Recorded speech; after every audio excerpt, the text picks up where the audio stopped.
Hi, I'm Amy Underwood and I am a human at JGF. Molweni igama lam nguSiwaphiwe Sibeko uMakgadebe and I am a human at JGF. Ifikile imini enkulu. Welcome to the Humans of JGF, a JGF holiday special highlighting the brilliant minds behind our vision. And today I have the pleasure of being with the program team in Cape Town. We have Siwaphiwe Sibeko and we have Amy Underwood. Hi team, how are you? I'm a tower. Are you good, Amy? Oh, good. I'm a tower. Lovely stuff, lovely stuff. I have a story, Amy, about you. Oh, no. When I started in the organization, so, you know, we go through that whole process, the psychometrics, this, that, and the next, and you also get JGF merchandise as you wait to hear whether or not you are now part of the team. And I remember just hoping, diarizing, and praying that, like, you know, I want to be at a place that is conscious of family, and family is also prioritized. Like, your family life is not a thing that you have to hide. Because I'm fresh from university, and I also want to see how people interact in the workspace with their families. So this is Tuesday, our weekly organizational meetings, and Amy, you're first with your weekly updates. And you go through your work updates and just like, oh, this Saturday, my son is going to go on his first hike. He was 5 at the time.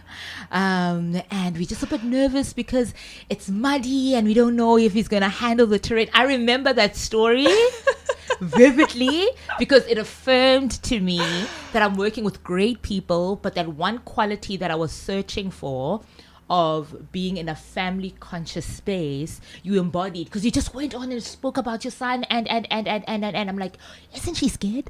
What? And then Pedro started talking about making ballet skirts. I'm like, where am I? And then Umpo is like, guys, at 2:00 I need to do a pickup for the kids. I'm like, whoa, okay. And like, I'm supposed to be here, right? Like, I feel super comfortable. So every time I think about my first JGF experience, Amy, just know that you are forever tied to my story. I love that I made that impression. Love it. And we'll start with you, Amy. Where are you from? All right, where am I from? I'm Cape Townian, not born, but bred. I came here when I was quite young, and yeah, I've been in Cape Town for most of my life. Spent a bit of time traveling around. Now I live in Hermanus. Yes. So very, very lucky to live with the whales. Yes. But yeah, I come from the Western Cape. Lovely. Siwa? Tricky question. Tricky? It's always a tricky question, this question. I'm from the Eastern Cape. Yes. Enqamakwe, Kumpeta Iqima. That's where I did my majority of my primary school. And I've been in Cape Town for more than 15 years because I came here in 2005. Okay. But I am from the Eastern Cape. That's how you recognize. And if you are in studio, I mean, Amy and myself are staying with Usiwa, fully adorned in her isiXhosa duk. I mean, it's a statement. The girl is from Ngamakwe. Beautiful. Looking stunning. Yeah. So, as we all know, job descriptions don't really articulate the actual work that is being done. Siwa, so when you say, hi, I'm Siwaphiwe Sibeko and I'm a program officer, what do you want people to know about the work you do? Jeez. So they must know that I'm a nurturer, I'm a supporter, and I listen and take care of our candidate fellows. Yeah. That's what I usually say at the beginning of every year when I meet new candidate fellows. Like, I get paid to listen to you and ask questions. Basically. Yeah. So I think majority of the work that I do is that. Yeah. Asking questions and listening. Spoken like a true coach. Senior program officer. I'm a teacher and I'm a coach, and I think a big part of what I do is develop and implement the program. But I really do think that the work with the program participants, so with the candidate fellows, working with them to maximize them and their journey to impact is what we do. I didn't ask the two program officers in Johannesburg this question, but as you both speaking, I'm really led to ask, what about your coaching, like what style of coaching do you apply with the candidate fellows when you engage them in what we call consultation sessions? What are you trying to draw out of them? What are you wanting them to be aware of themselves? Amy? It's an interesting question because I think it depends on the person, and it depends on the sort of age and stage that they're at in the journey with us and within themselves. Yeah. So coaching needs to be very led by, what's kind of brought to the table, Yes. and so that's really, really important.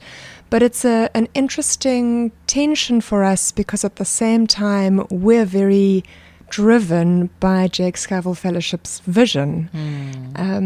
And so, that's an important part of our conversation within that, their journey to impact, is how we align it and how we help them to build that and help them to maximize on that as much as possible. Sure. Siwa? So I think I relate much with what Em is saying, because coaching on its own, it's not my job. Like I said at the beginning, that I listen and then question. So I think my coaching style is pretty much Londo, and also it depends on the stage, because my coaching style with the year A, which is Umtu that just joined us from high school, is different from a style that I use with someone that has worked before, but now Benzi PGCE, because there's so much of caring that I need to do with the one that is from high school. They're trying to find university and they're trying to do a lot of things that are driving their careers as teachers, compared to someone who has been at university. I care and dare there to push. Let me gently push you to realize some of the things that you can do by yourself. And majority of the time I ask questions, and it's funny how it sometimes get tense and they feel like they're being interrogated, because in my thinking is that you've been at university, you've tried stuff before. How did you solve them? How did you come through with that? So that's how it's different. So it can't be like a blanket approach. And also our stories and realities do drive how we coach our candidate fellows while we're caring for them. Yeah, that is very, very true. And obviously we are a teaching fellowship. It would be remiss for us not to reminisce of our own schooling days. So let's take it back, right? Introduce us, Siwaphiwe, to your earliest memory of being at school. Sure. Yeah. 1998. Take us there. So I had went to my mom's side of family for December holidays. Sure. And then came back late. I have an aunt who's the same age as me. Okay. So when I got back, it was 3 days after isikolo zivuliwe, eQima. So my aunt has already went to school for 3 days. Sure. And my first day is going to be the following day. So what I remember about my first day is that I went to school knowing how to write my name. Okay. Because my older aunt and uncle, we used to play school at home. So when they were given books in grade 1, I knew what to do with a book and a pencil. So my earliest memory of school is that I didn't go there blank. I went there knowing what's going on there, because I had older aunt and uncle that when they were in grade 7 when we were in grade 1. So I knew that there are teachers at school. I knew that you have to ask before you go to the bathroom. I knew that you had to get there early. I knew that you can't tear books. So I went to school knowing the setting of the school, even though I've never been there because we used to play school around the fire at home. It's giving very much drama in education. Using play as methodology, as a teaching agent. It really reminds me of our conversation we had with Sheree Halley earlier in the year about drama in education. Amy, your earliest memory of being at school? Such an interesting question. I don't know that I have ever thought of this, Matabo. Can't pinpoint a memory, but I remember things like the classroom. I remember, the desks and where we would sit for stories. And I remember the playground and the equipment, and I remember playing on it. Yeah. So I don't think there's a particular moment, but I do remember, that. I remember my grade 1 teacher. She was absolutely wonderful. Yeah. And I remember the love and the care that she created in the classroom, the feeling. They say that you'll always remember how somebody makes you feel. Yeah. And I remember that as the feeling of it being a safe space. So that, I think, is my strongest memories from those early days of school. Yeah. And what kind of learner were you in high school? Oh, I wish you wouldn't ask me. Are you spilling some tea? Are we excavating some stuff here, Amy? I think I was pretty mediocre. I kind of did what I needed to do, and I didn't ruffle any feathers, and I just sort of carried on and did it. I think my love for education only really hit when I was at university. So, if I'm honest, I do feel like I sort of sailed through school fine. There weren't any, particular issues, and there weren't any major concerns, and it was all fine. Yeah. But I don't know that I fully achieved my potential or did everything that I could have done in that space. But I did sort of see the impact of education and appreciated it. And I really, as I said before, that sense of how your teachers make you feel and the potential that they have to influence a person's life, I think really did stick with me. I had some great teachers. So there were some really good memories for sure, but I think I kind of sailed through it a little bit, if I were to describe it. Yeah. Siwa, in high school? So in high school, when I got there, I was a bit shy. Yeah. But being one of those top students, but also being found on the naughty corners. Okay. Okay. So I was those one that I would say when we are slower, because when the scripts come back, I'll be called on the top, on the noisemakers as well. Yeah, I'll be there. Yeah, you'd be the frustrating learner who's excelling academically, but when it comes to behavior, not that I was misbehaving. Yeah, but I wasn't much of a nerd. You'd find me in both spaces. And the field ground, when everyone else is being called, I'll be there because I was friends with boys majority of the time. Yeah. Even though I can't play soccer now, which is funny. But also, if you need a top student, you need someone that's going to speak in public, then I'll be there. So I was a kind of frustrating student. But also with my naughtiness, I was slick with it. Yeah.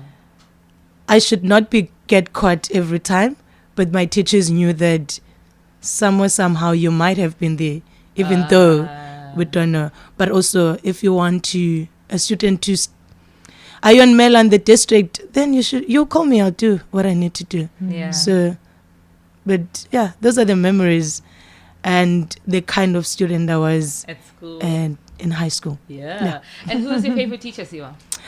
Oh wow. How nice. So I saw both of them today. Lovely. I was speaking at a Phil in my primary school, and I saw Mr. Kuba, which still stitch at the school, and Wainfundis Xhosa. And then in my high school, I passed by, because my schools are close by each other, passed by to go see Miss Nompumele Longombe, when teaching history in Xhosa, and who's always excited to see me.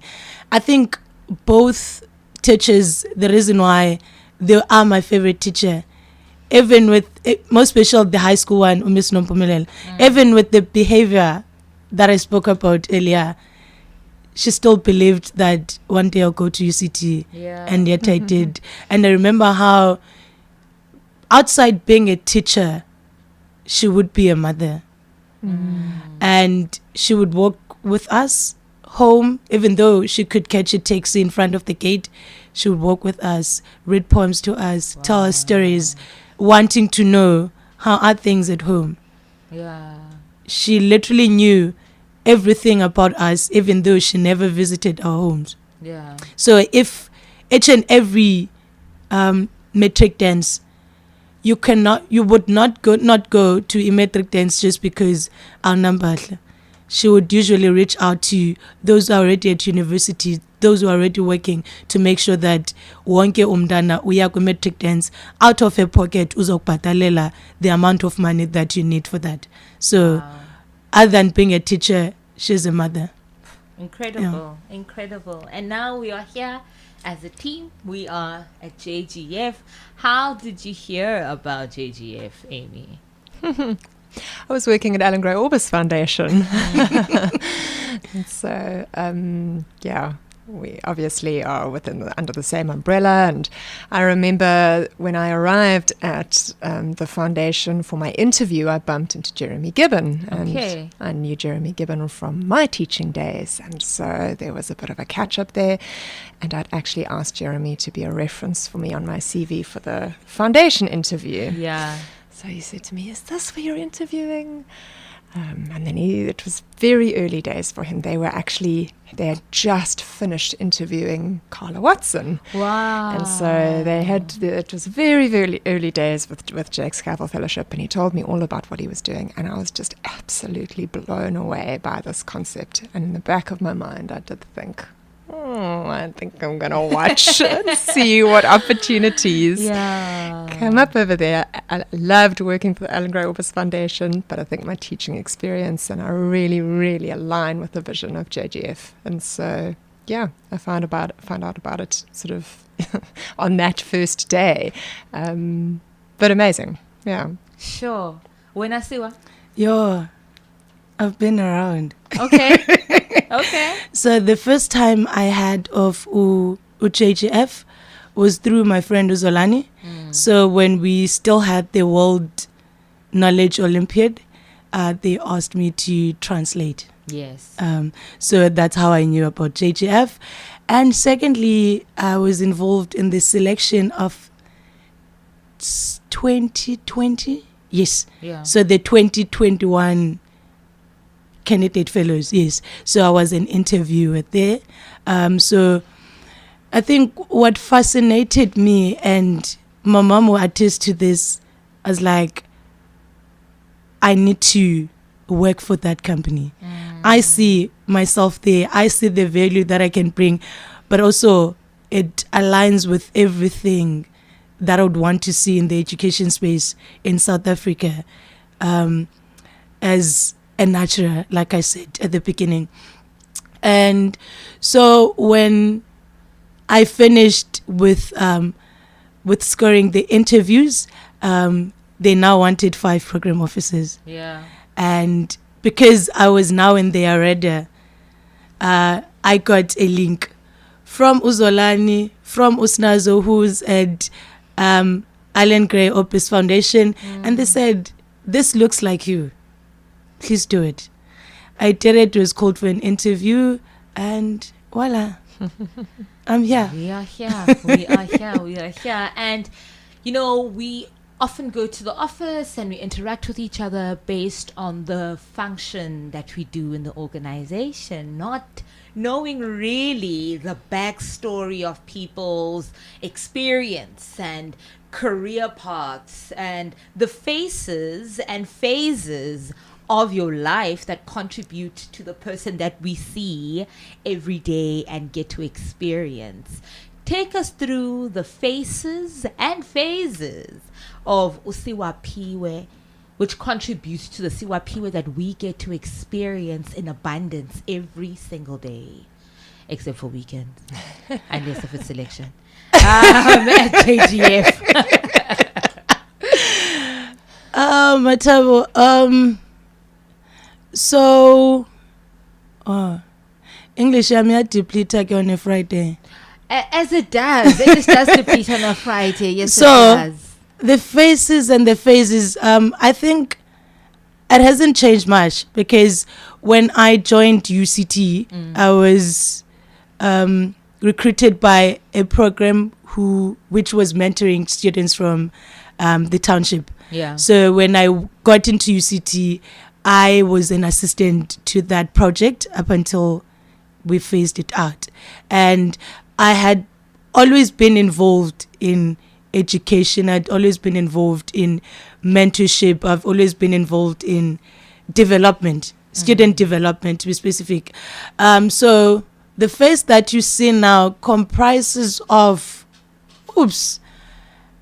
different experience from different organizations that are within the education space and student development. Because I worked for the 100 Up, which was supporting mentors that are supporting students from Ekailicha. I worked for the Wannabe at Humanities, supporting students from Philippi, Kukuletu, and other townships, Zalapa, Ekapa. And I worked for the Career Service, supporting grade 12 learners that were from the township. So majority of my work has always been with children from, or students or learners from disadvantaged background, to set them for the greatest. And with that experience, I have now been trained on top of that at Geographical as a coach. So that experience will always count. And on top of that, my academic career as a master's student in linguistics and otanda multilingualism and using languages the way that benefit people. I think what contributed to what I do right now, one is my experience at university with English. I don't hate it, but we know that sometimes it does restrict us in being ourselves. So I think training around multilingualism and teaching contributed to the contribution that I make within the fellowship of as a linguist. A language expert. Linguistic Anthropology. Oh, love that. Specialist. Oh, please. Yes. So with that, so I've been in different organizations that made up this 1%, but what's nice about being at JGF is that I use that material to build. Yes, yes.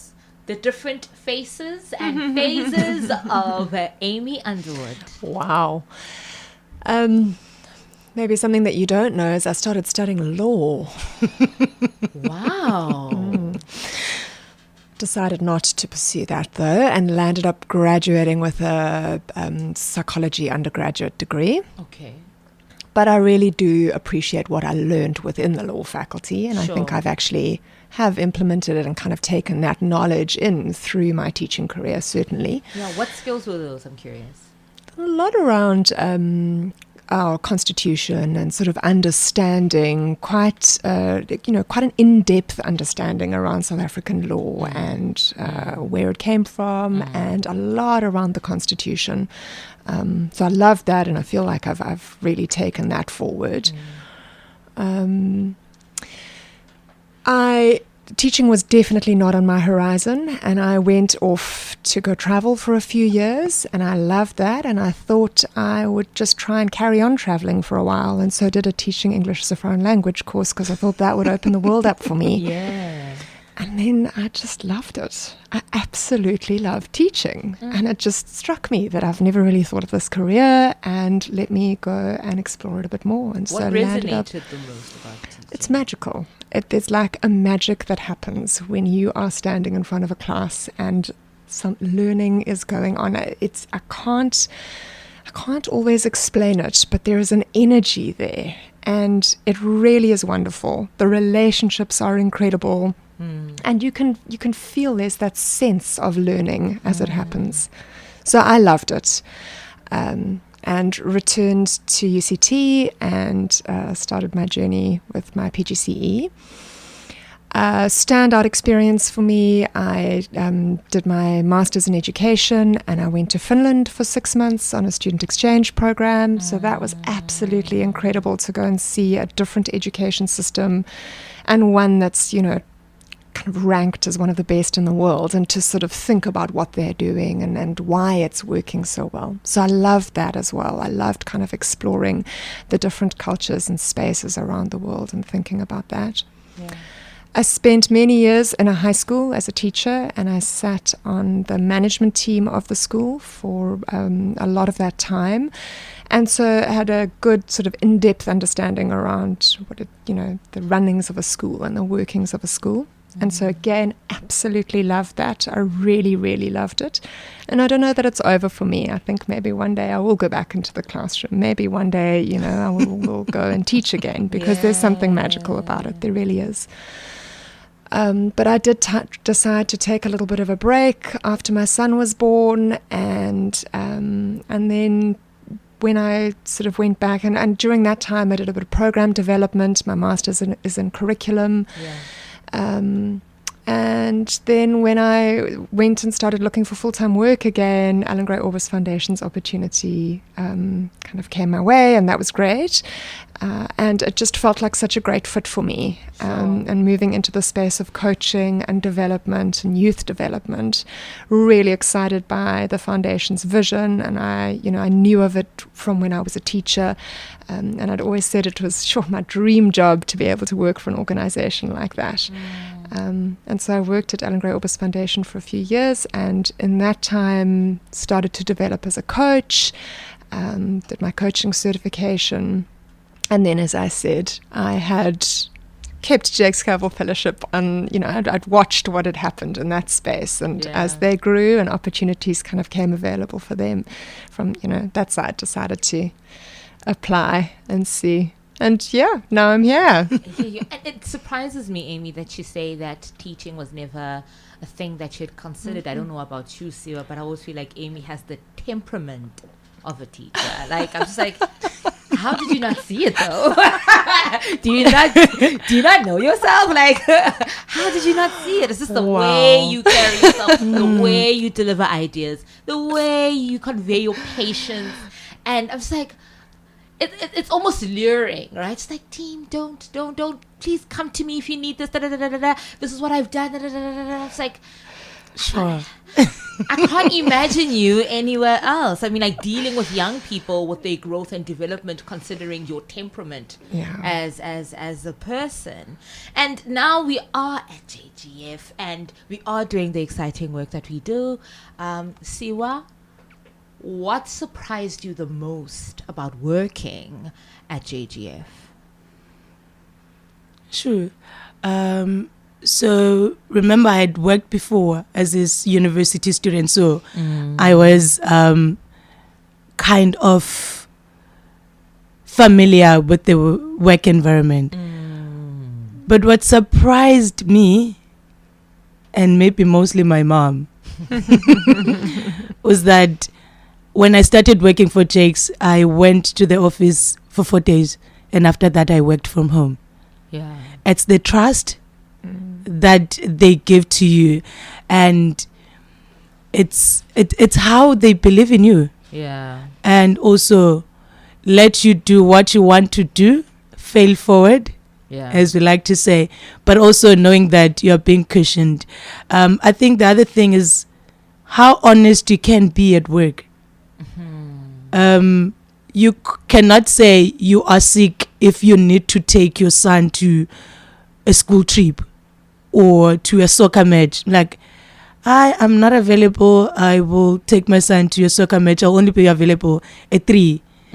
Your pick-up times for your son are known. Your family duties are known and featured in what you do. So, going back to what might have surprised my mom as well as the whole family is that how do they trust that you're going to do the work? Yes. It's the trust that they give to each and every teammate that we have. How important has it been for you as a working professional, Siwa, to have such a deep trust conveyed to you? I do not want to lie and say that it didn't worry me. Yeah. At first, but then seeing that it's not just something that's being said to you and portrayed, and also you kind of see the CEO saying that I can't do this because I need to take care of Umdanawam. So we will meet next week. And also with that trust, there's transparency. Yes. In what is happening or in how you're feeling. So for that to be portrayed to me, it did take some time for me to accept it as it is, because we were told and we have been shown that there are two distinct worlds, your world and your professional world. But at JGF, there's a management of that. You know what the lines, and but also you're also aware of the fact that they're not that distinct. You are a person before you are an employee or a team member of JGF. Sure. And what has surprised you the most, Amy? I really resonate with what Siwa is saying. Yeah. I think that Geographical Fellowship is organizations talk about being value driven, but you don't always see it or you don't always feel it. But I think at Geographical Fellowship you really feel it in all the interactions with you, with program participants, with the way we engage with stakeholders. It really does drive us. I think, though, what surprises me, or maybe excites me would be a better word, is the candidate fellows and the program participants. They surprise me often, and working with them is such a privilege. Yeah. It really, really is. So there are times when things will happen and it really does surprise me. I think, wow, for somebody to be responding that way or dealing with this that way or driving that vision, it's at times surprising and incredibly exciting. Yeah. And speaking of our candidate fellows, Amy, as we all know, the candidate fellow is the North Star in our organization. We do what we do with the purpose of partnering with their vision in transforming and bettering the South African education system.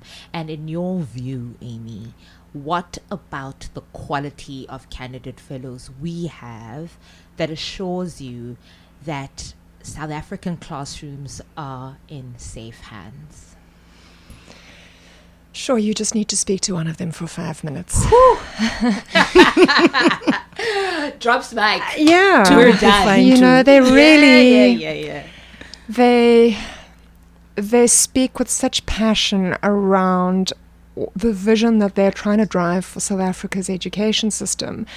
And the fact that we're dealing with people of such potential. So many of the candidate fellows that I work with, all of them could have chosen to do anything. Yes. And yet they are choosing to teach because they believe in the value of education and the impact that they can make in that system. And I think that's incredible. They are so different, they're so diverse that it would be difficult for me to say this is the one thing.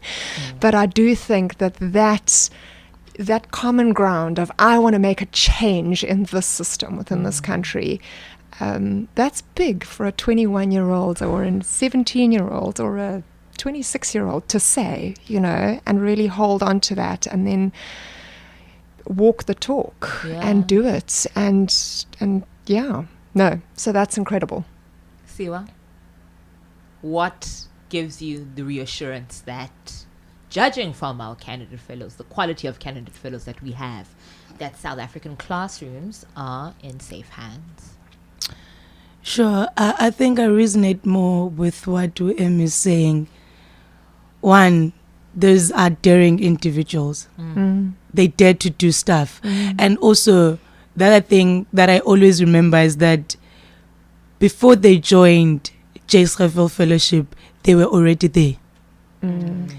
The groundwork has been done. They were tutors, they have tutoring companies, they have taught somewhere. They have already done the work. And I think what assures me as the passion that they have, because just like Uemi said, they could have chosen anything, because we have such candidate fellows that are passionate and they're smart in how they do things. And like I said in the beginning, they are daring character, because they are sure that they need to do things, and they fell forward. So the reason why I would say sure ba South Africa says right in Dobana, I know that they try. And they do. They are doers more than anything. Sure. Our mantra, which has translated into being a hashtag on social media, is #BeATeacher. Amy, there's someone who's listening and who has a quiet amber in their spirit wanting to be a teacher. What word of encouragement would you give an individual in that deep contemplative space? I would say that one of the biggest privileges is to be able to live a purpose-driven life and to really find your why. And I think that for those where teaching is their why and their purpose, then that can drive you, it can give you such an incredible experience within your profession. You can wake up every day and love going to work. And I don't know that everybody can say that. And I think that if you, like I spoke before, if you feel the magic of teaching, there's real magic that happens there. And so, go out and give it a try, really, and think about the purpose. What is it that you're wanting to leave the world with? And if that's teaching, if that's in the education space, great, go do it. Yeah. Siwa? I've never been a teacher. Sure.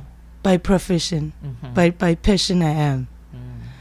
So if you're sitting there thinking to be a teacher but contemplating, we know the reality of our South African education, I'd say go try it. Go experience it. And the mere fact that you are thinking about being a teacher means that you do want to be a teacher, and you know the impact that you can do through teaching. And also sometimes we not all have to be teachers, but we can nurture teachers. And we have neared the end of our conversation, and after you, Marvin is going to be in the hot seat. Siwa, what memory, fond memory do you have of Marvin? So I first met Marvin on Summit. Okay, yes. The planning skill, Baba. If you want anything planned, Marvin, 1 2 1 2. And they're so ever willing to help and to learn. We just came back from viewing a site now, and the efficiency in how Marvin did things. That's my fondest memory. Amy. Yeah, as Siwa said, Marvin arrived just before Summit, and I really do feel like he got stuck in there. You know, he put all his effort and energy into helping the team. There was absolutely no hesitation from his side whatsoever, and I remember being struck by that, just thinking, wow, he just really is willing and ready to kind of be involved. Of a story about Marvin. The first time we met him as a team, I had my Zoom camera off. Yes. And so it was just my name on the screen. And then I was standing at the hotel in Joburg and I saw Marvin getting out of a taxi and I thought, oh, it's Marvin. I'm going to go and run and say hello. So I went running over to him all enthusiastically, Marvin! And he looked at me because he'd obviously never seen my face before. He didn't know who this crazy woman was running over to greet him. But he very politely said hello. Until I told him, it's Amy from JGF. Oh, goodness me. So wonderful team member to have. Definitely a wonderful colleague. Guys, thank you so much for your time today.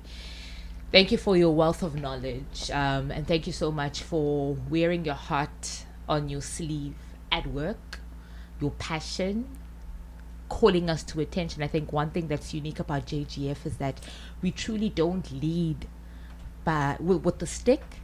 It's people's convictions that awaken you to be better at what it is that you do. You don't want to drop the ball. And when you do see that the ball is going to be dropped, there is room to say, hey, I need help. Please pull through. Thank you so much, Amy, for coming through, going to work knowing that it's going to be some masterclass on efficiency when working with you on being precise, taking the details into consideration, and also mastering precision in everything that you do. Really absolute pleasure to watch you at work. And like I said, it puts pins under my feet to be on some girl, this is the standard. Girl, you know what I'm saying? So thank you so much for modeling the elegance of efficiency with such grace. Thank you so very much. And Siwa, who's this? Rebecca and Johanna called you the life of the party.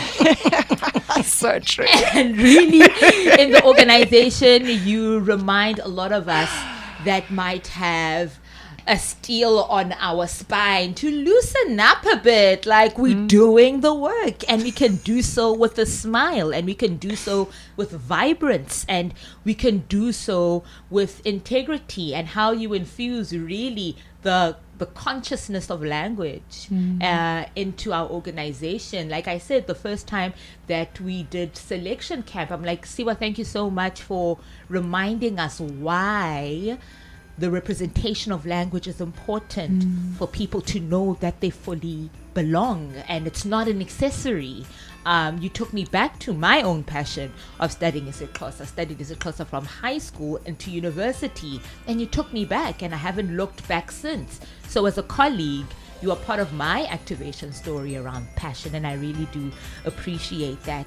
And to everyone that is listening, this is the Geographical Fellowship, and if you want to know more about our organization, Google is your friend. You go there and you type in Geographical Fellowship, and any and everything that you want to know about there is fully detailed. Do you want to partner with us? Come through and let us do the work of creating an indelible mark in spaces that matter, and education being one of them. I am Mata Wutladi, and I will see you on the other side of this. Bye.